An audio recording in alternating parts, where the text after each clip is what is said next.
1절부터 5절까지의 말씀, 우리 2주 전 말씀 다시 한번 봉독하도록 하겠습니다. 봉독하기 전에 광고 말씀 먼저 드리겠습니다. 9월 월삭 새벽 기도회가 원래 9월 1일 내일로 예정되어 있었는데요. 원래 예정했던 매월 첫째 주 주일 지난 월요일, 그래 9월 5일 월요일 새벽 5시에 월삭 새벽 기도회가 있습니다.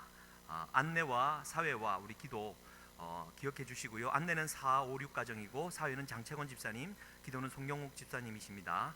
우리 기억해 주십시오.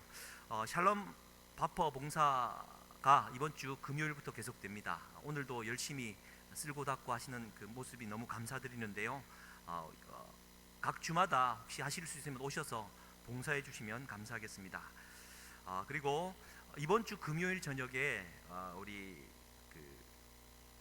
특별 집회로 모이는데요. 찬양 및 간증 집회로 김인식 목사님 모시고 저녁 8시부터 10시까지 본당에서 되어집니다. 그리고 10시 반부터 새벽 1시까지 저스틴 김 목사님과 함께 성령 집회는 은혜홀에서 진행하게 될 것입니다. 그리고 다음날 오전 9시부터 11시 오전 집회는 베다니홀에서 진행됩니다. 헷갈리시죠? 오시면 그냥 따라가시면 됩니다. 장소가 좀 다름을 기억해 주시고요. 이번 주 토요일 우리 김유만 집사님, 박봉자 집사님 차녀 김효미 양의 결혼식이 12시 대도 컨벤션 웨딩홀에서 있습니다. 교회 버스는 교회에서 10시 반에 출발하고 광안리에서는 10시 50분에 승차를 합니다. 함께 기억해 주시고 참가해 주시고 축복해 주시면 감사하겠습니다. 담임 목사님은 서울 총회 참석자 가셨다가 지금 오고 계십니다. 홀로 전철을 타고 오고 계십니다. 우리 목사님 참 대단하시죠. 오늘 우리 직원들이 수요 예배 준비한다고 모시러 가지 못해서 참 죄송한데도 거뜬한 마음으로 오고 계신다고 아까 연락이 되었습니다. 우리 목사님의 건강과 사모님의 건강을 위해서 날마다 기도해 주시고 또 축복해 주시면 감사하겠습니다. 사도행전 1장 1절부터 5절까지 말씀입니다. 우리 한 절씩 교독하고 마지막 절 함께 읽겠습니다. 데오빌로여, 내가 먼저 쓴 글에는 무릇 예수께서 행하시며 가르치시기를 시작하신부터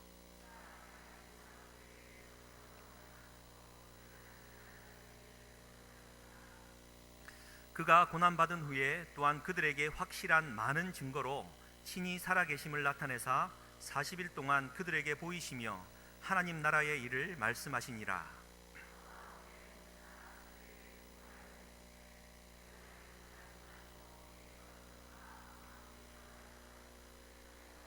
함께 읽겠습니다. 요한은 물로 세례를 베풀었으나 너희는 몇 날이 못되어 성령으로 세례를 받으리라 하셨느니라. 아멘. 이 말씀으로 성령으로 명하시고라는 제목으로 하나님 은혜 오늘 또 나누겠습니다. 먼저 우리 사랑하는 성도님들을 3일 밤 저녁 예배에 다시 만나고 또 예배단에 찾으신 성도님들을 주님의 이름으로 환영하고 축복합니다. 하나님께서 성도님들의 그 마음과 그 가정의 그 문제와 그 모든 일거수일투족을 또 은혜 주시고 복 주시기를 주님의 이름으로 다시 한번 축복합니다. 잘 하지는 않지만 자우분들에게 이렇게 한번 인사하시겠습니다. 당신은 성령의 사람입니다. 당신은 성령의 사람. 당신은 성령의 사람입니다. 오늘은 성령의 사람이고 싶은 기분은 아니라서 그렇게 안 하시는 분들도 계신데요. 오늘 말씀이 그렇습니다.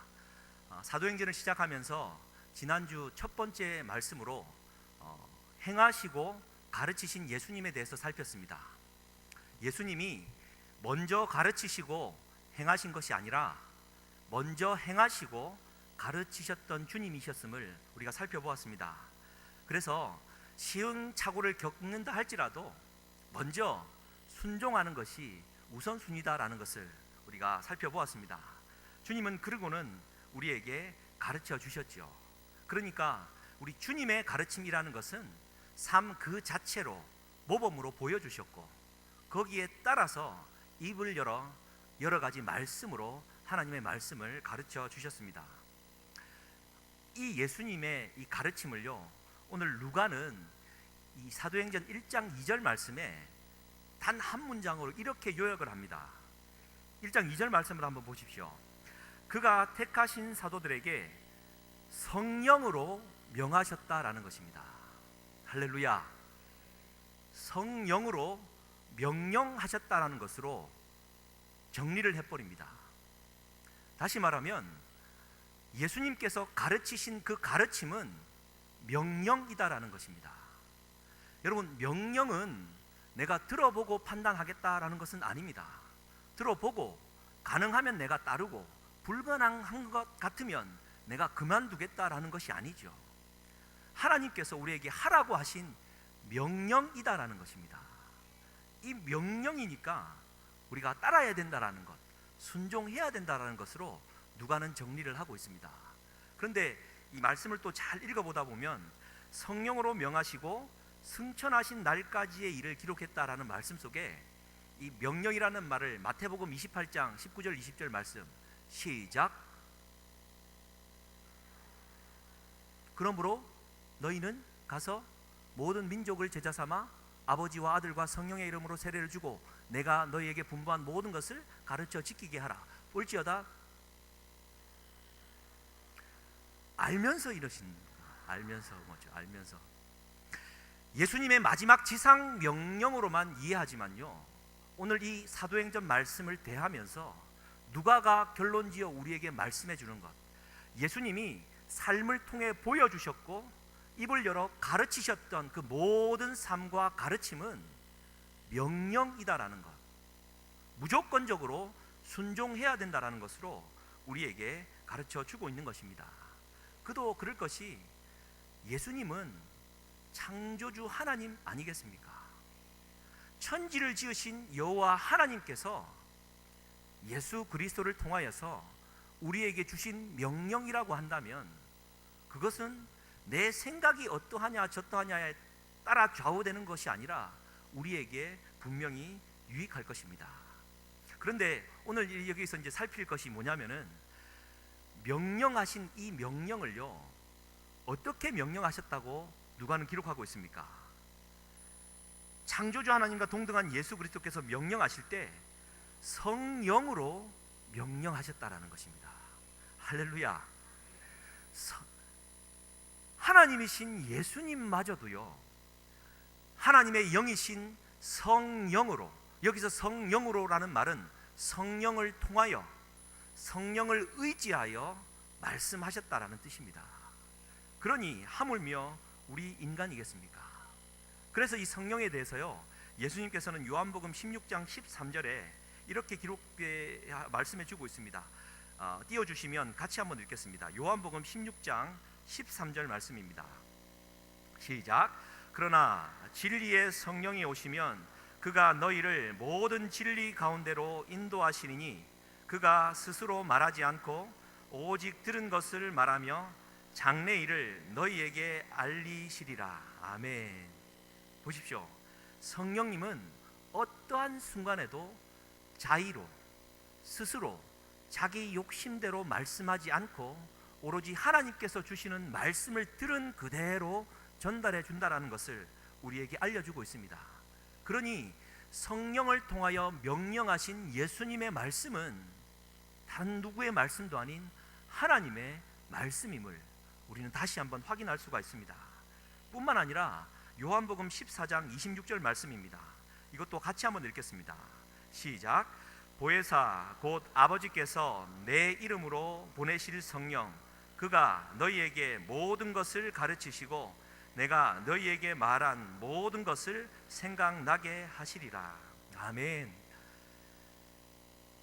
그러니 예수님께서 승천하신 이후에 우리가 하나님과 잇닿아서 하나님의 말씀을 받고 하나님의 말씀을 깨우치고 하나님의 말씀대로 행하고 하나님의 말씀대로 실천하며 살아갈 수 있는 힘은 곧 성령의 임재만이 가능하다라는 것을 우리에게 알려주는 것이죠.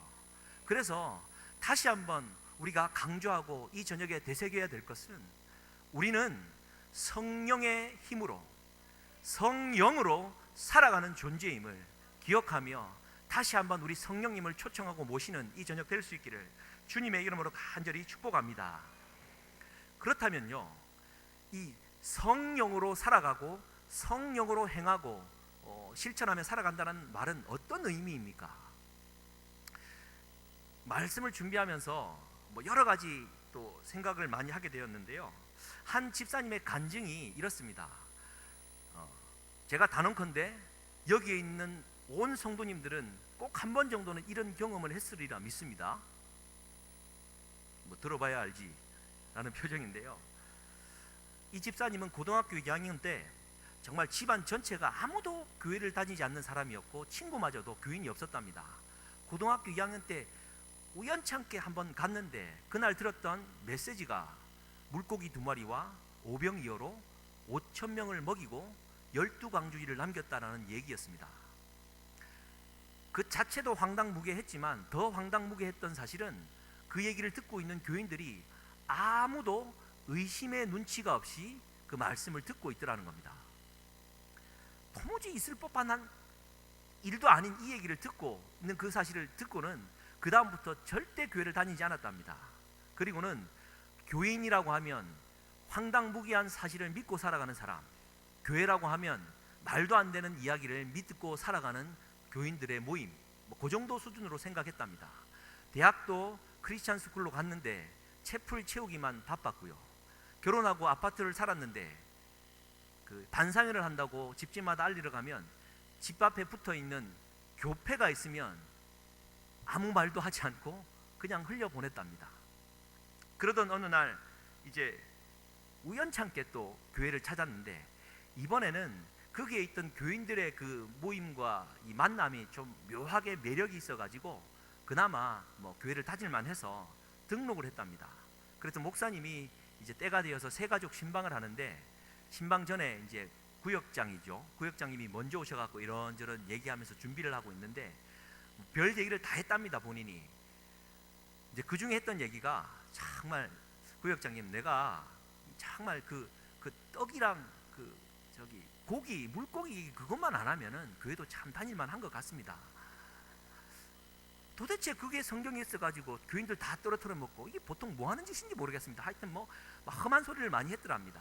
그리고는 목사님이 오셨고 사도신경 하고 찬송하고 기도하는데 이 가정에게 주신 하나님의 말씀은 마태복음 14장 15절부터 21절이라고 했습니다.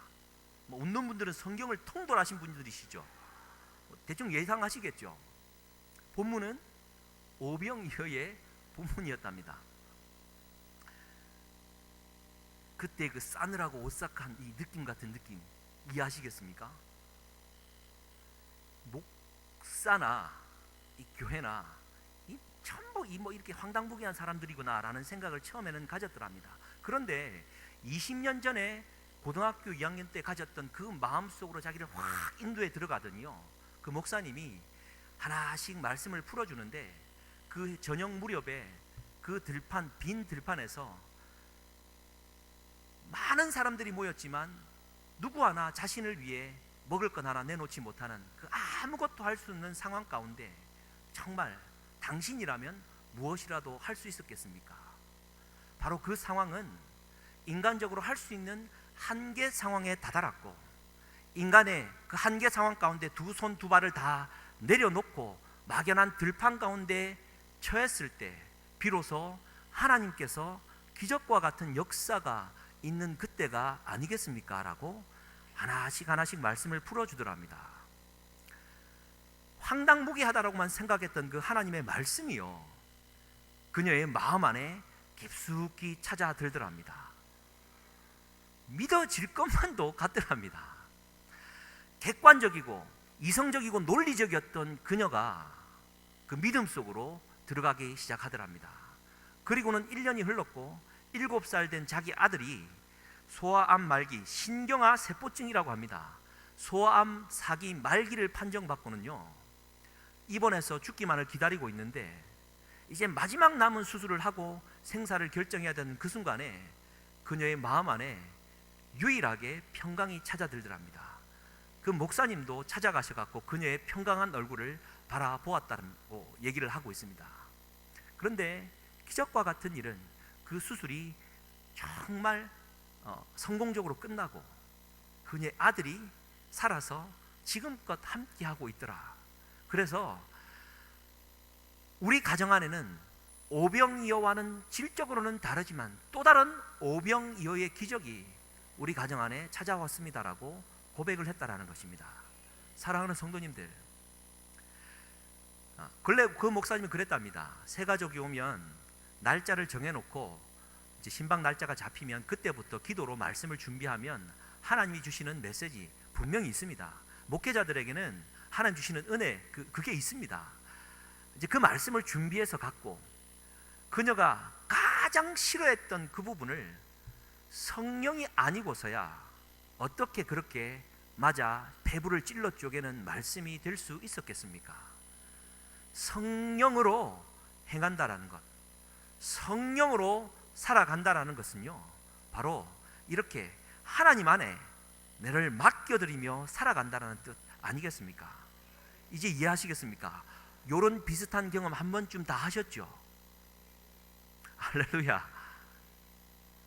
만약에 못 하셨다면요, 기도하십시오.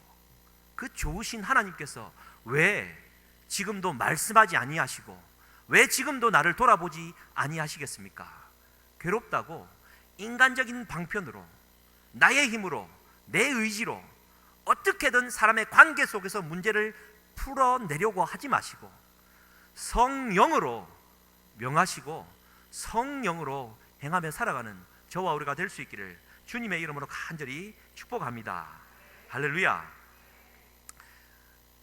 이 비슷한 얘기는 간증하라면 너무 많고요, 또 제 것도 많지만 이쯤 하겠습니다. 자꾸 간증이 들어가 봐야 뭐 하겠습니까? 그래서요, 하나님께서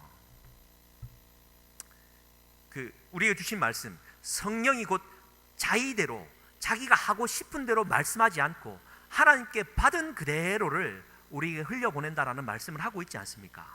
그러니 늘 깨어서 우리가 고백해야 될 말씀 한번 따라 하시겠습니까? 내가 하는 것이 아니라 나를 통해 하나님이 하신다. 내가 하는 것이 아니라 나를 통해 하나님이 하신다. 따라 하시라고요. 아멘 하시지 마시고 다시 한번 합시다. 내가 하는 것이 아니라 나를 통해 하나님이 하신다. 할렐루야. 봉사를 해도요, 우리가 샬롬 바프 봉사도 하지만 교회 봉사를 하지만 이것이요, 내가 힘들지만 그래도 남들 하니까 한 번이니까 이런 마음으로 했다가는요, 백발백중 마음에 상처 입습니다. 내가 남은 힘으로 이것 정도는 내가 봉사하겠다라고 내 중심적인 마음으로 봉사했다가는요, 그렇게 삶을 살아갔다가는요, 상처투성인 존재를 스스로를 발견할 수밖에 없을 것입니다. 성령으로 내가 하노라. 성령으로 내가 합니다.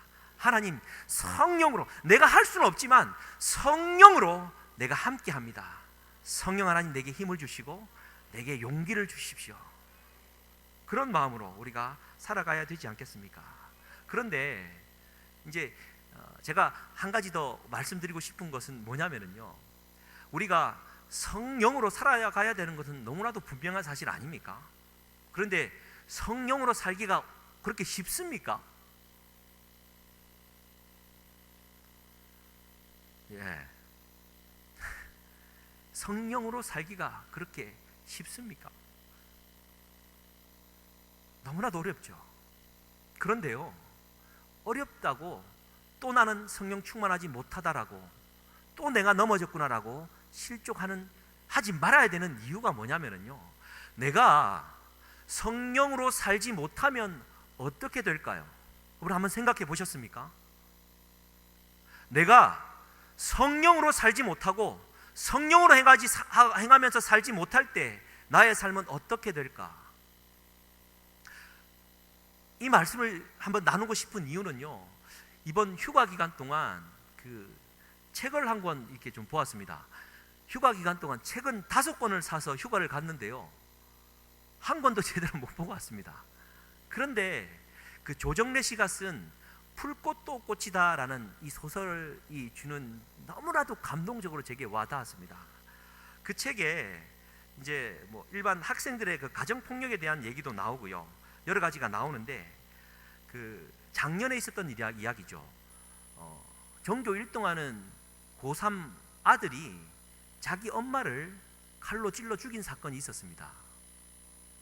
그게 이제 신문 기자가 회자가 많이 됐고, 실제로는 그 이제 3년 6개월의 실형을 선고받고 일이 일단락된 사건인데요. 이 책에서 지금 이 조정래 작가가 그 이야기를 풀어가면서 그때 그 어머니의 그 감정을 쭉 이제 따라서 이제 글을 적었더라고요. 짧지는 않은데요. 제가 한번 읽어드리겠습니다. 그 마음을 한번 따라가 보십시오. 일제고사를 볼 때마다 아들의 등수가 떨어진다고 아들을 때려오던 엄마가 매를 견디지 못한 아들의 손에 맞아 숨진 것이었다. 아들을 매질해 댄 엄마의 학대는 일제고사가 처음 치러진 다음부터 시작되어 3년 넘게 지속된 것이었다. 아들은 첫 일제고사에서 4,000등을 했다. 4,000등. 여러분, 전국 4,000등입니다. 학교 4,000등이 아니라. 그건 스카이 대학에 너끈히 들어갈 수 있는 성적이었다. 그러나 그것으로 만족할 수는 없었다. 조금만 더 애쓰면. 엄마의 욕심은 동하기 시작했다. 서울대학교. 내 아들이 서울대 학생이 될 수만 있다면. 그런 가문의 영광을 놓칠 수 없는 일이었다. 일가 친척들 앞에서, 친구 동창들 앞에서 그보다 더 폼나고 광나는 일이 어디 있을 것인가. 아들아, 등수를 조금만 더 올려. 그럼 서울대학교는 내 것이야. 네가 서울대 학생이 되는 거라고. 어때? 기가 막히지? 그보다 더 신나는 일이 어디 있니? 하자, 함께 하자. 이 엄마가 뒤를 팍팍 밀어줄게. 힘내, 조금만 더 힘내. 엄마는 황홀경에 취해 아들을 독려하기 시작했다. 그런데 다음 일제고사에서 아들의 성적은 오히려 뒷걸음질 쳤다. 어머, 이게 웬일이니? 너 왜 이래? 이게 무슨 일이야? 시험 볼 때 어디 아팠니? 아니 졸았니? 얘가 왜 이래? 얘가 왜 이러는 거야? 아니야. 한 번 실수는 괜찮아. 얘 정신 차려. 완전히 복구해야 하니까 정신 차리라고. 엄마의 동료는 닥달로, 관심은 간섭으로 변해갔다. 세 번째 일제고사 성적이 발표되었다. 엄마는 신음소리를 내며 비틀거렸다. 아들의 성적은 지난번보다 더 미끄러져 내려가 있었다. 얘, 너 미쳤어? 미치지 않고서야 이게 뭐하는 짓거리야? 최고의 과외로 밀고 보약으로 바치고 있는데 왜 욕골이냐고. 너 다음번에 완전 복구하지 않으면 끝장인 줄 알아. 그런데 네 번째에도 미끄럼을 탔다. 요런 미친놈아, 이 넋 빠진 XX야. 너도 사람이냐? 눈을 부릅뜬 엄마는 욕을 퍼부어대며 아들의 따귀를 후려갈겼다. 한 번이 아니었다. 때리고 또 때렸다. 그런데 아들을 때릴수록 엄마의 화는 더 불붙어 올랐다. 눈에 띄는 대로 막대기를 집어들었다. 등산길에서 임시변통으로 장만했던 지팡이였다. 분함이 터져오르고 또 터져올라 막대기를 마구 휘둘러댔다. 아들이 서서 맞다가 견디지 못하고 거실 바닥에 고꾸라졌다. 그래도 화는 풀리지 않았다. 아들은 비명을 질러대며 거실 바닥을 굴렀고 막대기가 부러졌다. 그제야 매주를 멈추었다. 1시간이 지나 있었다. 그런데 다음 시험에서 아들의 성적은 더욱 내리막길이었다. 엄마는 분함을 넘어 배신감에 떨었다. 남편의 골프채가 눈에 띄었다. 마구 휘둘러댔다. 아들이 거실 바닥을 기지도 못하게 되어서야 휘어진 골프채를 내던졌다. 2시간이 다 되어가고 있었다. 그것으로 끝나지 않았다. 저녁밥을 굶겼다. 아들은 눈물을 뚝뚝 떨구며 다음번을 약속했다. 그러나 아들의 성적은 한층 더 곤두박질 쳐 있었다. 엄마는 제정신이 아닌 것처럼 눈이 뒤집혔다. 아들의 야구 방망이를 휘둘러댔다. 2시간이 넘도록 매타작을 당한 아들은 피투성이가 되어 제대로 말도 하지 못했다. 그러나 엄마의 분통함은 풀리지 않았다. 그래서 사흘 동안 학교에 보내지 않았고 밥을 굶겼고 잠도 재우지 않았다. 정신을 차리게 할 수 있다면 그보다 더 심하게, 더 강하게 해야 된다고 생각했다. 공부를 방해하는 악귀 같은 잡생각을 몰아내려면 더 독하게, 더 무섭게 하는 수밖에 없었다. 그렇게 마음을 굳게 다지고 있는 엄마에게 어느 순간 아들은 괴물로 돌변해 덤벼들었다. 고3인 괴물의 힘을 엄마는 당해낼 도리가 없었다. 여러분, 사실은 기도하면서 이걸 읽을까 말까 고민을 많이 했습니다. 그런데 여러분, 너무 지나친, 너무 조금 듣기 거북스러운 예가 아닙니까? 라고 말씀하시겠지만요, 주님이 제게 주시는 마음은 그랬습니다. 우리가 성령으로 제대로 깨어있지 못하고 성령으로 살지 못하면요, 우리는 결국 자기 욕망의 사람으로 변질되어 버린다라는 것입니다. 이게 얼마나 심각한 문제냐면요, 성령으로 깨어있지 못하면 내가 자기 욕망 가운데 젖어서 내가 저지르고 있는 일이 내 욕망 가운데 행하고 있는 행동임을 깨닫지도 못한 채 일을 벌이고 있다라는 것입니다. 먼 남의 사람들의 이야기처럼 들리십니까? 이 대목을 읽는 순간요, 가슴이 너무 아팠습니다. 왜냐하면 그 어머니가 불쌍하고 아들이 불쌍해서이기도 하지만 성령으로 깨어있지 못하고 성령으로 충만하게 살아가지 못하는 그리스도인, 오늘날에 하나님을 떠나버린 인간의 그 마음의 중심에는요, 결국 자기 욕망 가운데 살아갈 수밖에 없는 죄인으로 전락할 수밖에 없다라는 것입니다. 우리 사랑하는 우리 성도님들, 중고등부 학생을 두고 있는 학부모들 계십니까? 우리 자녀들을 서울대학 꼭 보내셔야 되겠습니까? 보낼 수 있기를 주님의 이름으로 축복합니다. 아멘 하십시오. 뭐 공부 그까진 거 그냥 핫버리면 되는 거 아닙니까? 그런데 더 중요한 것은요, 내 자녀가 성령으로 공부하며 성령으로 살아가고 있으며 성령으로 학교 생활을 하고 있는지를 먼저 물어야죠. 더 나아가서요, 내가 학부모라면 교회 와서 내가 먼저 성령으로 살아가고 있는지를 물어야죠. 그렇지 않고서야 내 스스로를 먼저 묻고 나는 성령으로 살고 있는가? 성령의 힘을 의지하여서 살고 있는가? 오늘도 나는 내 자녀를 위해 내 할 도리를 다했다. 아버지는 아버지대로 최선을 다해 돈 갖다 벌어주면 되었다. 엄마는 엄마대로 자기 욕심인 줄도 모르고 자녀에게 내 욕심을 갖다 입히는 그러한 누를 범하고 있지는 않는지 우리가 돌아봐야 하지 않겠습니까? 실제로 그 아이가 지금 형을 살고 있으면서요, 친구에게 보낸 편지 중에 내용이 이런 글에 자기가 외웠는지 썼더랍니다. 부모는 멀리 보라 하지만 학부모는 앞만 보라고 한다. 부모는 함께 가라고 하지만 학부모는 앞서 가라고 한다. 부모는 꿈을 꾸라고 하지만 학부모는 꿈꿀 시간을 주지 않는다.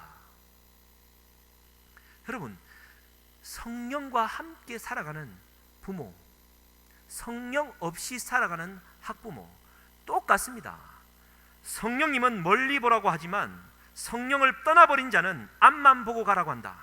성령께서는 함께 가라고 말하지만 성령을 떠나버린 자는 앞서 가라고 말한다. 성령께서는 꿈을 꾸라고 말씀하지만 성령을 떠나버린 자는 꿈꿀 시간을 주지 않는다. 똑같은 얘기 아니겠습니까? 스스로를 돌아보아 오늘 이 사도행전, 성령의 역사가 전 세계를 향하여 뻗어나가는 그 순간에 우리는 성령으로 명하셨던 예수님의 그 말씀을 그대로 받았으면 좋겠습니다. 성령으로 변화되어야 됩니다. 할렐루야. 제가 작년 12월 말에 한국에 들어와서요, 사실은 지난 주까지요, 주변 지인들에게 제가 한국에 들어왔다는 소식을 전하지 않았습니다. 우연히 알게 된 친구는 배은망덕, 배신자, 그런 말까지 표현하면서요, 섭섭함을 표현했습니다. 그래서 하다 못해가지고 제가 이번 주에는 그래도 은사 되시는 몇몇 분들에게는 전화를 드렸습니다. 그 중에 이제 대구에 있는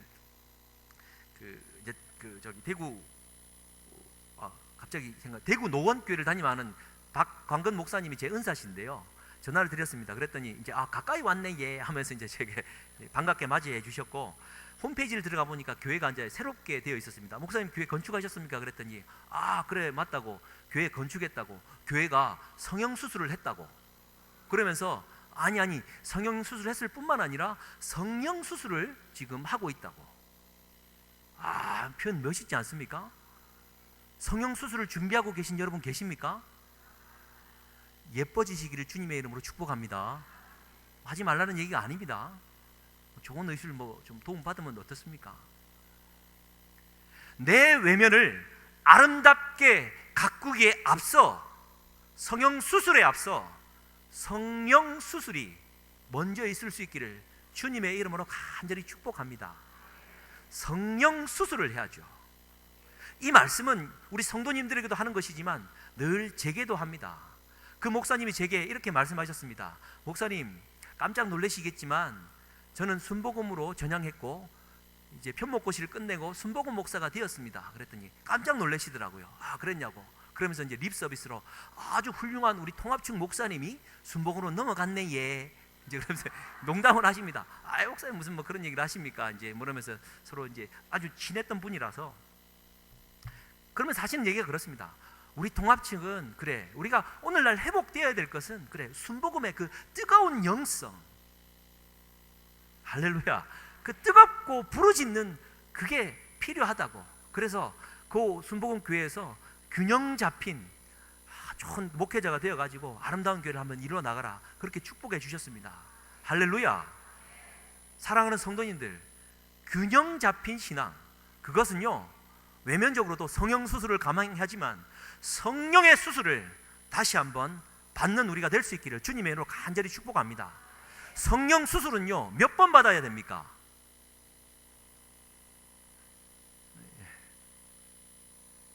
사실은 이렇게 말씀드리는 이유는요, 여러분 오늘 말씀 5절 말씀 한번 보십시오. 5절 말씀 같이 한번 읽겠습니다. 시작. 요한은 물로 세례를 베풀었으나 너희는 몇 날이 못되어 성령으로 세례를 받으리라 하셨느니라. 보십시오. 성령으로 명령하셨다, 성령으로 살아가셨다라는 말과 성령으로 세례를 받았다라는 것으로 사도행전 첫 출발은 시작하고 있습니다. 저희 장모님은 아내가 고등학교 때 돌아가셨고요, 신앙이 굉장히 좋았던 분이라고 합니다. 사진으로만 알고, 이모님들이 또 신앙이 좋으신데 그 막내 이모님이 순복음 목사이십니다. 상견례를 할 때 이제 어머니 대신으로 우리 이모님들이 나오셨고, 그 이제 저는 이제 장로교 전도사였고, 그때 이제 상견례를 하는 중에 여러 가지 질문을 하는데 확실히 순복음 목사답습니다. 첫 질문이요, 가진 게 얼마 있냐, 아버지 뭐 하시노, 이런 게 아니라 성령 세례를 받았느냐라고 질문하는 겁니다. 순간 갑작스런 질문에 공격을 당한 듯해서 제가 머뭇거렸습니다. 왜냐하면 우리 장로교에서 말할 때 성령 세례라고 하는 것은 평생에 딱 한 번 우리가 예수 그리스도를 구주로 시인하여서 내가 구원이 이루어지는 그 순간 성령께서 내게 내주하여 주시는 딱 한 번 일어나는 사건으로 저는 그렇게 이해하고 있었습니다. 그러니까 성령 세례를 받았느냐라는 질문 앞에 구원 받았느냐라는 질문을 제게 하는 것 같아가지고 조금 그림직했었고, 그래서 제가 나름 지혜롭게 대답한 게 그래요, 우리 교단이 가진 신학이 좀 다른 것 같습니다. 그런 말로 좀 무마하고 넘겼습니다. 그런데 그 당시 그 질문의 의미를 저도 다 알지는 못했는데, 우리 순복음으로 들어와서 순복음을 느끼고 순복음을 이제 알아가고 하다 보니까 그때 그 질문은 성령 세례를 통하여서 하나님의 은사를 받고 그 성령의 새 사람으로 거듭나 성령으로 살아가는 자가 되었느냐라는 자기 신앙의 고백을 묻는 질문이었다라는 것. 멋있는 질문인데 갑자기 훅 들어오니까 제가 대답을 하지 못했습니다. 그런 만큼 좀 다른데요, 성령으로 세례를 받았다라는 것, 이것은 말씀 그대로요, 천지를 창조하신 하나님의 아들인 예수님마저도 하나님의 영이신 성령으로 말씀하고 성령으로 행하셨듯이 우리도 날마다 성령과 함께 성령과 더불어 살아가야 된다라는 것, 우리에게 들려주는 메시지입니다. 할렐루야. 성령으로 살아갈 수 있는 저와 우리가 될 수 있기를 간절히 축복합니다. 다시 한번 강조합니다. 우리는 성령으로 살아가야 합니다. 당연한 일입니다. 하지만 성령으로 살지 못할 경우에 우리는 자기 욕망과 자기 욕심, 죄의 뿌리가 되는, 정말 내가 어떠한 삶을 살고 있는지 인지하지도 못한 채 사단의 길로 걸어가고 있는 자신을 뒤늦게야 발견할 수 있음을 깨달아서요, 우리 성령을 날마다 사모하고 성령과 더불어 살아갈 수 있는 저와 우리가 될 수 있기를 주님의 이름으로 간절히 축복합니다. 우리 이 찬양의 고백을 함께 좀 했으면 좋겠습니다. 늘 참 제 마음 안에 울리는 찬양이고요. 자사의 가사 중에 주님의 임재에 온 땅이 흔들린다라는 이 고백, 우리 주님이 임재하시면 내가 서고 내가 의지하고 있는 그 땅이 흔들릴 줄 믿습니다. 내가 의지하고 있는 그 부분 내려놓지 못하고 이것만 있으면 하나님이 있어도 없어도 괜찮다라고 생각하는 내 마음 안에 있는 우상들, 그것이 흔들릴 줄 믿습니다. 전적으로 하나님만, 우리 성령님만 의지하며 살아가는 우리가 되었으면 좋겠습니다. 피난처 되신 주 예수, 영원한 승리의 왕, 우리 함께 고백했으면 좋겠습니다.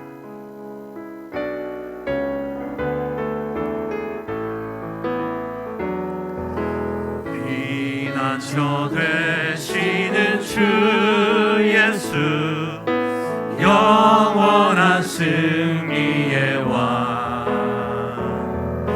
주님의 얼굴을 구할 때 주의 빛 비추시네. 전쟁은 주님께 속하였습니다. 전쟁은 주님께 승리는 성령과 함께하는 우리의 것입니다. 성령으로 행하셨던 예수의 이름을 높이며 영원히 그분을 찬양합니다. 영원히 찬양. 아멘. 주님의 임재에 온 땅 흔들리고, 주님의 임재에 온 땅 흔들리고, 우리 기도에 하늘문 여시네.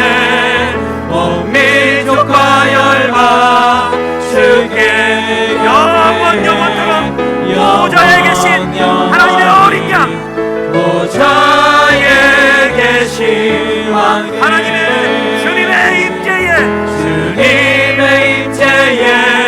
온 땅 흔들리고, 우리 기도에 하늘문 여시네. 온 민족과 열방 주께 경배해. 영원 보좌에 계신 어린 양과 함께, 보좌에 다시 한번 고백합니다. 우리 주님의 임재에 온 땅 흔들릴 것입니다. 온 땅 흔들리고, 아멘. 우리 기도에 하늘문 여시네. 온 민족과 열방 주께 경배해. 영원히 하나님 어린 양께, 하나님 다시 한번 고백합니다. 주님의 임재에 내 욕망과 내 이기심과 자중심적인 욕심의 땅들은 흔들릴지어다. 하늘문 여시네. 온 민족과 열방 주께 경배해. 영원히 하나님 어린 양께, 하나님 어린 양께. 우리 사랑하는 성도님들, 이 밤에 우리 함께 합심하여 기도하십시다.